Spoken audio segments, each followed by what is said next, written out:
हिंदू धर्म या कहे कि भारतीय संस्कृति में प्रचलित और ग्रंथों में उल्लेखित भारत के 29 ऐसे रहस्य हैं जो अभी तक अनसुलझे हुए हैं और संभवतः उनमें से कुछ का रहस्य मानव कभी नहीं जान पाएगा। प्राचीन सभ्यताओं, धर्म, समाज और संस्कृतियों का महान देश भारत वैसे भी रहस्य और रोमांच के लिए जाना जाता है। एक ओर जहां भारत में दुनिया की प्रथम भाषा संस्कृत का जन्म हुआ तो दूसरी ओर दुनिया का प्रथम ग्रंथ ऋग्वेद लिखा गया। एक और जहां दुनिया की प्रथम लिपि ब्राह्मी लिपि का जन्म हुआ तो दूसरी ओर दुनिया के प्रथम विश्वविद्यालय नालंदा और तक्षशिला की स्थापना हुई। 1 अदिति, 2 दिति, 3 दिन्नु, 4 काष्ठा, 5 अरिष्टा, 6 सुरसा, 7 इला, 8 मुनि, 9 क्रोधवशा, 10 ताम्रा, 11 सुरभि, 12 सुरसा, 13 तिमि, 14 विनीता, 15 कद्रू, 16 पतांगी और 17 यामिनी आदि पत्नियां बनी। 1 अदिति से 12 आदित्यों का जन्म हुआ। विवस्वान, अर्यमा, पूषा, त्वष्टा, सविता, भग, धाता, विधाता, वरुण, मित्र, इंद्र और त्रिविक्रम भगवान वामन। ये सभी देवता कहलाए और इनका स्थान हिमालय के उत्तर में था। 2 दिति से कई पुत्रों का जन्म हुआ। कश्यप ऋषि ने दिति के गर्भ से हिरण्यकश्यप और हिरण्याक्ष नामक 2 पुत्र एवं सिंहिका नामक एक पुत्री को जन्म दिया। ये दैत्य कहलाए और इनका स्थान हिमालय के दक्षिण में था। श्रीमद् भागवत के अनुसार इन 3 संतानों के अलावा दिति के गर्भ से कश्यप के 49 अन्य पुत्रों का जन्म भी हुआ जो कि मरुंदन कहलाए। कश्यप के ये पुत्र निसंतान रहे जबकि हिरण्यकश्यप के 4 पुत्र थे, अनुहल्लाद, हल्लाद, भक्त, प्रहलाद और सहलाद। 3 दिन्नु ऋषि कश्यप को उनकी पत्नी दिन्नु के गर्भ से द्विमुर्धा, शंबर, अरिष्ट, हयग्रीव, विभावसु, अरुण, अनुतापन, धूम्रकेश, विरूपाक्ष, दुर्जय, अयोमुख, शकुश्रा, कपिल, शंकर, एकचक, महाबाहु, तारक, महाबल, स्वरभानु, वृषवा, महाबली, पुलोम और विप्रचिति आदि 61 महान पुत्रों की प्राप्ति हुई। ये सभी दानव कहलाए। 4 अन्य पत्नियां। रानी काष्ठा से घोड़े आदि एक खुर वाले पशु उत्पन्न हुए। पत्नी अरिष्टा से गंधर्व पैदा हुए। सुरसा नामक रानी से यातुधान, राक्षस उत्पन्न हुए। इला से वृक्ष, लता आदि पृथ्वी पर उत्पन्न होने वाली वनस्पतियों का जन्म हुआ। मुनि के गर्भ से अप्सराएं जन्मी। कश्यप की क्रोधवशा नामक रानी ने सांप, बिच्छू आदि विषैले जंतु पैदा किए। ताम्रा ने बाज, गिद्ध आदि शिकारी पक्षियों को अपनी संतान के रूप में जन्म दिया। सुरभि ने भैंस, गाय तथा 2 खुर वाले पशुओं की उत्पत्ति की। रानी सरसा ने बाघ आदि हिंसक जीवों को पैदा किया। तिमि ने जलचर जंतुओं को अपनी संतान के रूप में उत्पन्न किया। रानी विनीता के गर्भ से गरुड़, विष्णु का वाहन, और वरुण, सूर्य का सारथी पैदा हुए। कद्रू की कोख से बहुत से नागों की उत्पत्ति हुई जिनमें प्रमुख 8 नाग थे, अनंत, शेष, वासुकी, तक्षक, कर्कोटक, पद्म, महापद्म, शंख और कुलिक। रानी पतंगी से पक्षियों का जन्म हुआ। यामिनी के गर्भ से शलभों, पतंगों का जन्म हुआ। ब्रह्मा जी की आज्ञा से प्रजापति कश्यप ने वैश्वानर की 2 पुत्रियों पुलुमा और कालका के साथ भी विवाह किया। उनसे पौलोम और कालकेय नाम के 60,000 रणवीर दानवों का जन्म हुआ जो कि कालांतर में निवात कवच के नाम से विख्यात हुए। अगले पन्ने पर दूसरा रहस्य। 10 फन, उड़ने वाले, मनिधर और इच्छाधारी सांप होते हैं। सभी जीव जंतुओं में गाय के बाद सांप ही एक ऐसा जीव है जिसका हिंदू धर्म में ऊंचा स्थान है। सांप एक रहस्यमय प्राणी है। देश भर के गांवों में आज भी लोगों के शरीर में नाग देवता की सवारी आती है। शिव के प्रमुख गणों में सांप भी है। भारत में नाग जातियों का लंबा इतिहास रहा है। कहते हैं कि कश्यप की क्रोधवशा नामक रानी ने सांप, बिच्छू आदि विषैले जंतु पैदा किए। अनंत, शेष, वासुकी, तक्षक, कर्कोटक और पिंगला उक्त 5 नागों के कुल के लोगों का ही भारत में वर्चस्व था। ये सभी कश्यप वंशी थे, लेकिन इन्हीं से नागवंश चला। शेषनाग को 10 फन वाला माना गया है। भगवान विष्णु उन पर ही लेटे हुए दर्शाए गए हैं। उड़ने वाला और इच्छाधारी नाग माना जाता है कि 100 वर्ष से ज्यादा उम्र होने के बाद सर्प में उड़ने की शक्ति आ जाती है। सर्प कई प्रकार के होते हैं, मणिधारी, इच्छाधारी, उड़ने वाले, 1वीं से लेकर 10वीं तक के सांप जिसे शेषनाग कहते हैं। नीलमणिधारी सांप को सबसे उत्तम माना जाता है। इच्छाधारी नाग के बारे में कहा जाता है कि वह अपनी इच्छा से मानव, पशु या अन्य किसी भी जीव के समान रूप धारण कर सकता है। हालांकि वैज्ञानिक अब अपने शोध के आधार पर कहने लगे हैं कि सांप विश्व का सबसे रहस्यमय प्राणी है और दक्षिण एशिया के वर्षा वनों में उड़ने वाले सांप पाए जाते हैं। उड़ने में सक्षम इन सांपों को क्रोसोपेलिया जाति से संबंधित माना जाता है। वैज्ञानिकों ने 2 और 5 फन वाले सांपों के होने की पुष्टि की है, लेकिन 10 फन वाले सांप अभी तक नहीं देखे गए हैं। अगले पन्ने पर तीसरा रहस्य, क्या पार्स मनी होती है? मनी एक प्रकार का चमकता हुआ पत्थर होता है। मनी को हीरे की श्रेणी में रखा जा सकता है। मनी होती थी, ये भी अपने आप में एक रहस्य है। जिसके भी पास मनी होती थी वह कुछ भी कर सकता था। ज्ञात हो कि अश्वत्थामा के पास मनी थी, जिसके बल पर वह शक्तिशाली और अमर हो गया था। रावण ने कुबेर से चंद्रकांत नाम की मणि छीन ली थी। मान्यता है कि मणियां कई प्रकार की होती थी। नीलमणि, चंद्रकांत मणि, शेष मणि, कौस्तुभ मणि, पार्स मणि, लाल मणि आदि। पार्स मणि से लोहे की किसी भी चीज को छुआ देने से वह सोने की बन जाती थी। कहते हैं कि कौवों को इसकी पहचान होती है और यह हिमालय के पास ही पाई जाती है। मणियों के महत्व के कारण ही तो भारत के एक राज्य का नाम मणिपुर है। शरीर में स्थित 7 चक्रों में से एक मणिपुर चक्र भी होता है। मणि से संबंधित कई कहानी और कथाएं समाज में प्रचलित हैं। इसके अलावा पौराणिक ग्रंथों में भी मणि के किस्से भरे पड़े हैं। अगले पन्ने पर चौथा रहस्य, संजीवनी बूटी का रहस्य अभी भी बरकरार। शुक्राचार्य को मृत संजीवनी विद्या याद थी, जिसके दम पर वे युद्ध में मारे गए दैत्यों को फिर से जीवित कर देते थे। इस विद्या को सीखने के लिए गुरु बृहस्पति ने अपने एक शिष्य को शुक्राचार्य का शिष्य बनने के लिए भेजा। उसने ये विद्या सीख ली थी, लेकिन शुक्राचार्य और उनके दैत्यों को इसका जब पता चला तो उन्होंने उसका वध कर दिया। सिलेजिनेला ब्रायोप्टेरिस कई महीनों तक एकदम सूखी या मृत पड़ी रहती है और एक बारिश आते ही पुनर्जीवित हो उठती है। डॉक्टर एन के शाह, डॉक्टर शर्मिष्ठा बैनर्जी और सैयद हुसैन ने इस पर कुछ प्रयोग किए हैं और पाया है कि इसमें कुछ ऐसे अणु पाए जाते हैं जो ऑक्सीकारक क्षति व परागंगनी क्षति से चूहों और कीटों की कोशिकाओं की रक्षा करते हैं तथा उनकी मरम्मत में मदद करते हैं। तो क्या सिलेजिनेला ब्रायोप्टेरिस ही रामायण काल की संजीवनी बूटी है? सच्चे वैज्ञानिकों की भांति गणेशैया व उनके साथी जल्दबाजी में किसी निष्कर्ष पर नहीं पहुंचना चाहते। उनका कहना है कि दूसरे पौधे डेस्मोट्राइकम फिम्ब्रिएटम का दावा भी कमतर नहीं है। अब इन दो प्रजातियों के बीच फैसला करने के लिए और शोध की जरूरत है। इसके संपन्न होते ही रामायण कालीन संजीवनी बूटी शायद हमारे सामने होगी। एक अन्य खोज, भारतीय वैज्ञानिकों ने हिमालय के ऊपरी इलाके में एक अनोखे पौधे की खोज की है। वैज्ञानिकों का दावा है कि ये पौधा एक ऐसी औषधि के रूप में काम करता है जो हमारे इम्यून सिस्टम को रेगुलेट करता है, हमारे शरीर को पर्वतीय परिस्थितियों के अनुरूप ढलने में मदद करता है और हमें रेडियो एक्टिविटी से भी बचाता है। ये खोज सोचने पर मजबूर करती है कि क्या रामायण की कहानी में लक्ष्मण की जान बचाने वाली जिस संजीवनी बूटी का जिक्र किया गया है वह हमें मिल गई है।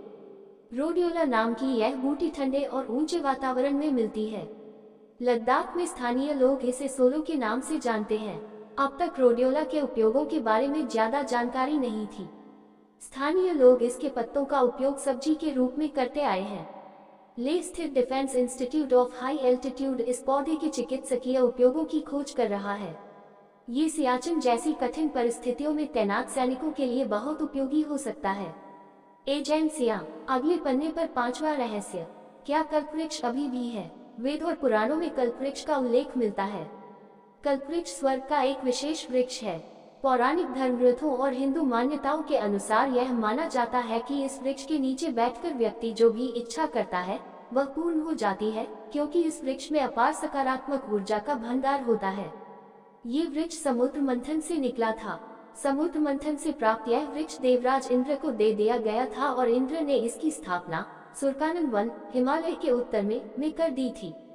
पंचगव्य कई रोगों में लाभदायक है। पंचगव्य का निर्माण गाय के दूध, दही, घी, मूत्र, गोबर द्वारा किया जाता है। पंचगव्य द्वारा शरीर की रोग निरोधक क्षमता को बढ़ाकर रोगों को दूर किया जाता है। ऐसा कोई रोग नहीं है जिसका इलाज पंचगव्य से न किया जा सके। अगले पन्ने पर सातवां रहस्य, कैलाश पर्वत और देव आत्मस्थान। उत्तराखंड में एक ऐसा रहस्यमय स्थान है जिसे देवस्थान कहते हैं। मुंडकोपनिषद के अनुसार सूक्ष्म शरीरधारी आत्माओं का एक संघ है। इनका केंद्र हिमालय की वादियों में उत्तराखंड में स्थित है। इसे देवात्मा हिमालय कहा जाता है। इन दुर्गम क्षेत्रों में स्थूल शरीरधारी व्यक्ति सामान्यतया नहीं पहुंच पाते हैं। अपने श्रेष्ठ कर्मों के अनुसार सूक्ष्म शरीरधारी आत्माएं यहाँ प्रवेश कर जाती हैं। जब भी पृथ्वी पर संकट आता है, नेक और श्रेष्ठ व्यक्तियों की सहायता करने के लिए वे पृथ्वी पर भी आती हैं। देवताओं, यक्षों, गंधर्वों, सिद्ध पुरुषों का निवास इसी क्षेत्र में पाया जाता रहा है। देवस्थान प्राचीन काल में हिमालय में ही देवता रहते थे। यहीं पर ब्रह्मा, विष्णु और शिव का स्थान था और यहीं पर नंदनकानन वन में इंद्र का राज्य था। इंद्र के राज्य के पास ही गंधर्वों और यक्षों का भी राज्य था। स्वर्ग की स्थिति 2 जगह बताई गई है, पहली हिमालय में और दूसरी कैलाश पर्वत के कई योजनों पर। यहीं पर मानसरोवर है और इसी हिमालय में अमरनाथ की गुफाएं हैं। अन्य रहस्यमय बातें, हिमालय में ही यति जैसे कई रहस्यमय प्राणी रहते हैं। इसके अलावा यहाँ चमत्कारिक और दुर्लभ जड़ी बूटियां भी मिलती हैं। भारत और चीन की सेना ने हिमालय क्षेत्र में ही एलियन और यूएफओ को देखने का दावा किया है। हिमालय में ही एक रूपकुंड झील है। इसके तट पर मानव कंकाल पाए गए हैं। पिछले कई वर्षों से भारतीय और यूरोपीय वैज्ञानिकों के विभिन्न समूहों ने इस रहस्य को सुझाने के कई प्रयास किए, पर नाकाम रहे। अगले पन्ने पर 8वां रहस्य, सोमरस आखिर क्या था? सोमरस के बारे में अक्सर पढ़ने और सुनने को मिलता है। आखिर यह सोमरस क्या था? क्या ये शराब जैसा कोई पदार्थ था या कि यह व्यक्ति को युवा बनाए रखने वाला कोई रस था? बर्बरीक के लिए 3 बाण ही काफी थे, जिसके बल पर वे कौरव और पांडवों की पूरी सेना को समाप्त कर सकते थे। ये जानकर भगवान कृष्ण ने ब्राह्मण के वेश में उनके सामने उपस्थित होकर उनसे दान में छलपूर्वक उनका शीश मांग लिया। बर्बरीक ने कृष्ण से प्रार्थना की कि वे अंत तक युद्ध देखना चाहते हैं। तब कृष्ण ने उनकी ये बात स्वीकार कर ली। फाल्गुन मास की द्वादशी को उन्होंने अपने शीश का दान दिया। भगवान ने उस शीश को अमृत से सींचकर सबसे ऊंची जगह पर रख दिया ताकि वे महाभारत युद्ध देख सके। उनका सिर युद्धभूमि के समीप ही एक पहाड़ी पर रख दिया गया, जहां से बर्बरीक संपूर्ण युद्ध का जायजा ले सकते थे। अगले पन्ने पर 11वां रहस्य, द्वारिका नगर। मथुरा से निकलकर भगवान कृष्ण ने द्वारिका क्षेत्र में ही पहले से स्थापित खंडहर हो चुके नगर क्षेत्र में एक नए नगर की स्थापना की थी। कहना चाहिए कि भगवान कृष्ण ने अपने पूर्वजों की भूमि को फिर से रहने लायक बनाया था। प्राचीन इतिहास की खोज करने वाले इतिहासकारों के अनुसार द्वारिका विश्व का सबसे रहस्यमय शहर है। इस शहर पर अभी भी शोध जारी है। माना जाता है कि एलोरा की गुफाओं के अंदर नीचे एक सीक्रेट शहर है। आर्कियोलॉजिकल और जियोलॉजिस्ट की रिसर्च से ये पता चला कि ये कोई सामान्य गुफाएं नहीं हैं। इन गुफाओं को कोई आम इंसान या आज की आधुनिक तकनीक नहीं बना सकती। यहाँ एक ऐसी सुरंग है जो इसे अंडरग्राउंड शहर में ले जाती है।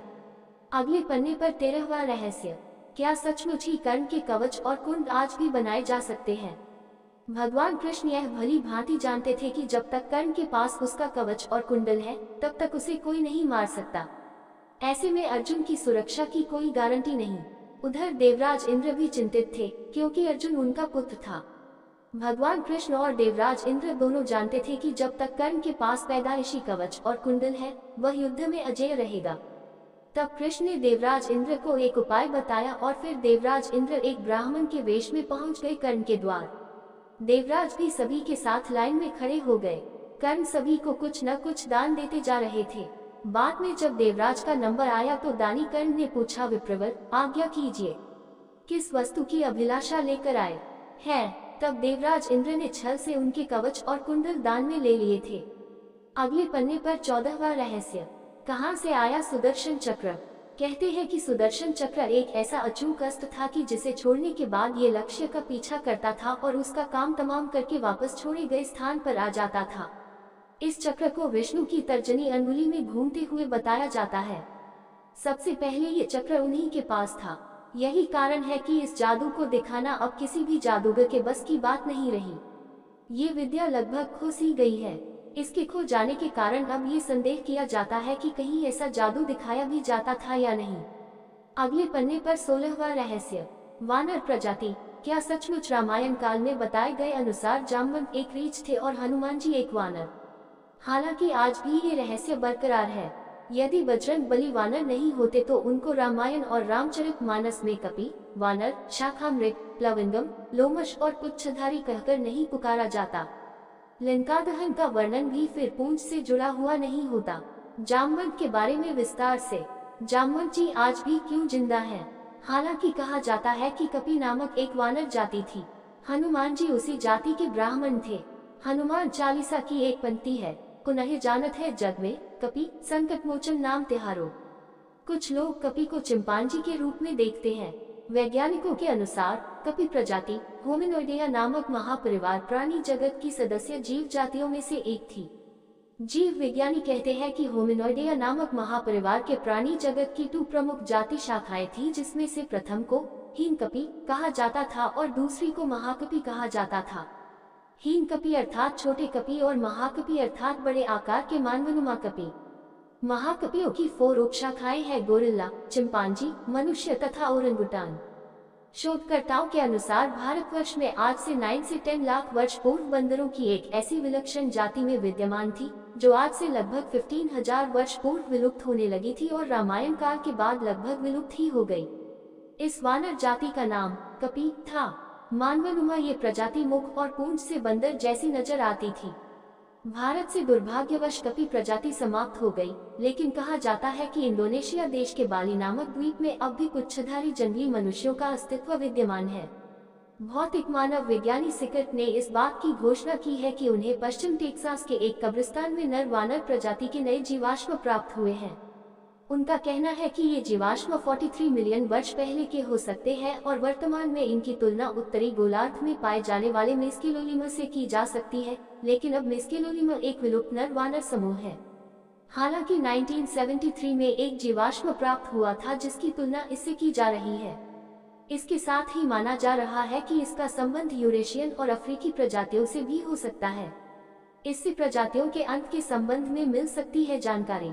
टेक्सास विश्वविद्यालय के मानव विज्ञान विभाग में एसोसिएट प्रोफेसर के रूप में कार्यरत सिकर्ट का इस संबंध में कहना है कि इन जीवाश्मों का संबंध इयोसिन नर वानर समुदाय से भी हो सकता है।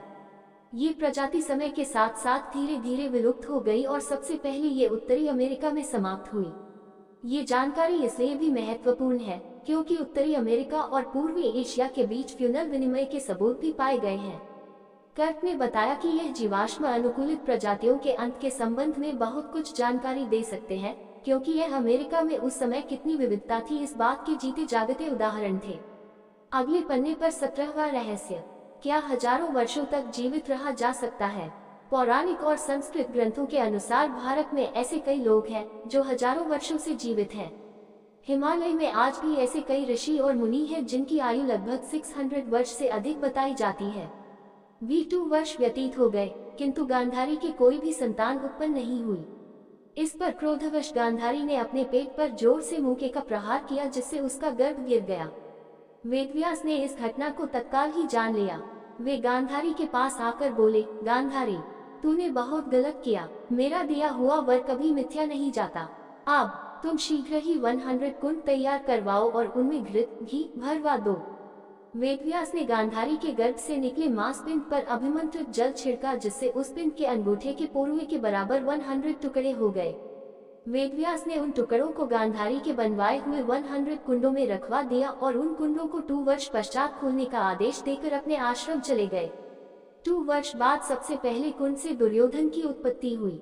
फिर उन कुंडों से धृतराष्ट्र के शेष 99 पुत्र एवं दुःशला नामक वन कन्या का जन्म हुआ। अब सवाल उठता है कि क्या ऐसा हुआ था?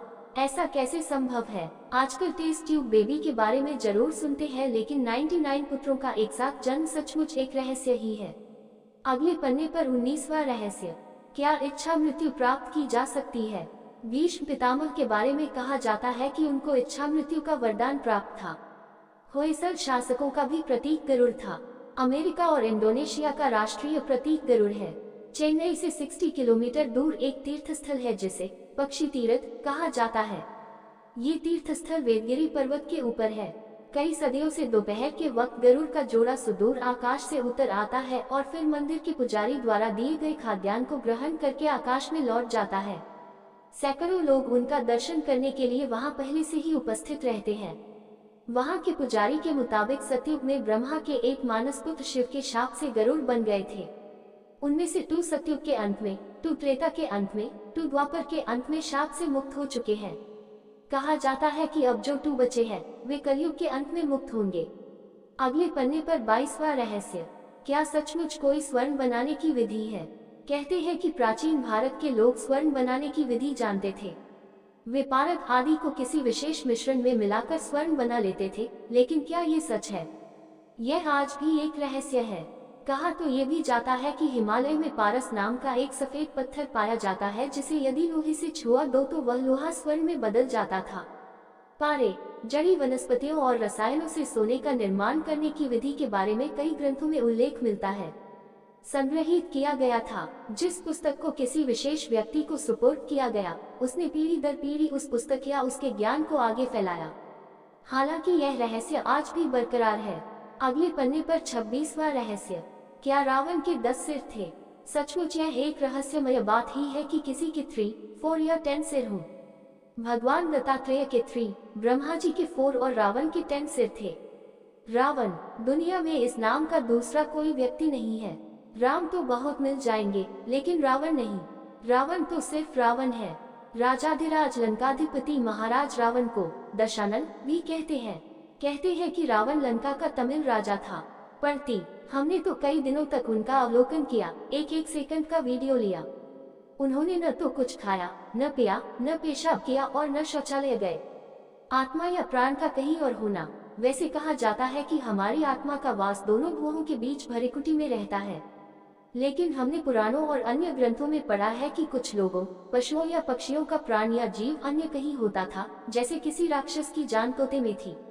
अब जब तक तोते को नहीं मारो तो राक्षस को मारना असंभव था। उसी तरह रावण की जान नाभि में थी। क्या ऐसा भी संभव हो सकता है? ऐसी मान्यता है कि रावण ने अमृत प्राप्ति के उद्देश्य से भगवान ब्रह्मा की घोर तपस्या कर वरदान मांगा, लेकिन ब्रह्मा ने उसके इस वरदान को न मानते हुए कहा कि तुम्हारा जीवन नाभि में स्थित रहेगा। रावण की अजर अमर रहने की इच्छा रह ही गई। यही कारण था कि जब भगवान राम से रावण का युद्ध चल रहा था तो रावण और उसकी सेना राम पर भारी पड़ने लगे थे। ऐसे में विभीषण ने राम को ये राज बताया कि रावण का जीवन उसकी नाभि में है, नाभि में ही अमृत है। तब राम ने रावण की नाभि में तीर मारा और रावण मारा गया।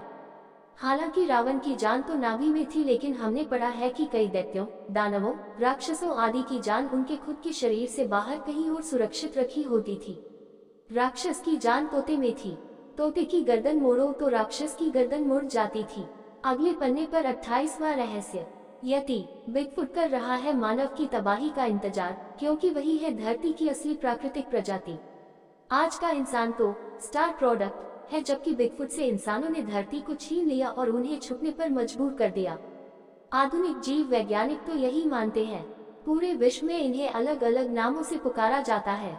तिब्बत और नेपाल में इन्हें ऐती का नाम दिया जाता है, तो ऑस्ट्रेलिया में योगी के नाम से जाना जाता है। भारत में इसे यति कहते हैं। यति मानव का वर्णन पुराणों और अन्य भारतीय ग्रंथों में बहुत मिलता है। कहते हैं कि वे हिमालय में कहीं रहते हैं और बहुत कम ही लोगों को दिखाई देते हैं। हालांकि अब तक उनके होने की पुष्टि नहीं हो पाई है, लेकिन कई लोग उनको देखे जाने का दावा करते हैं। भारत के कश्मीर, उत्तराखंड, हिमाचल, सिक्किम, अरुणाचल आदि राज्यों के लोग उनको देखे जाने का दावा करते आए हैं। नेपाल और तिब्बत के लोग भी यति मानव के होने में विश्वास करते हैं। अगले पन्ने पर 29वां रहस्य, हवाखोरी का रहस्य क्या है? आज भी भारत की धरती पर ऐसे कई लोग हैं जिन्होंने कई वर्षों से भोजन नहीं किया, लेकिन वे सूर्य योग के बल पर आज भी स्वस्थ और जिंदा हैं। भूख और प्यास से मुक्त सिर्फ सूर्य के प्रकाश के बल पर वे जिंदा हैं। प्राचीन काल में ऐसे कई सूर्य साधक थे जो सूर्य उपासना के बल पर भूख प्यास से मुक्त ही नहीं रहते थे, बल्कि सूर्य की शक्ति से इतनी ऊर्जा हासिल कर लेते थे कि वे किसी भी प्रकार का चमत्कार कर सकते थे। उनमें से ही एक सुग्रीव के भाई बाली का नाम भी लिया जाता है। बाली में ऐसी शक्ति थी कि वह जिससे भी लड़ता था तो उसकी आधी शक्ति छीन लेता था। वर्तमान युग में प्रहलाद जानी इस बात का पुख्ता उदाहरण है कि बगैर खाए पिए व्यक्ति जिंदगी गुजार सकता है। गुजरात में मेहसाना जिले के प्रहलाद जानी एक ऐसा चमत्कार बन गए हैं जिसने विज्ञान को चौतरफा चक्कर में डाल दिया है। वैज्ञानिक समझ नहीं पा रहे हैं कि आखिर ऐसा कैसे संभव हो रहा है।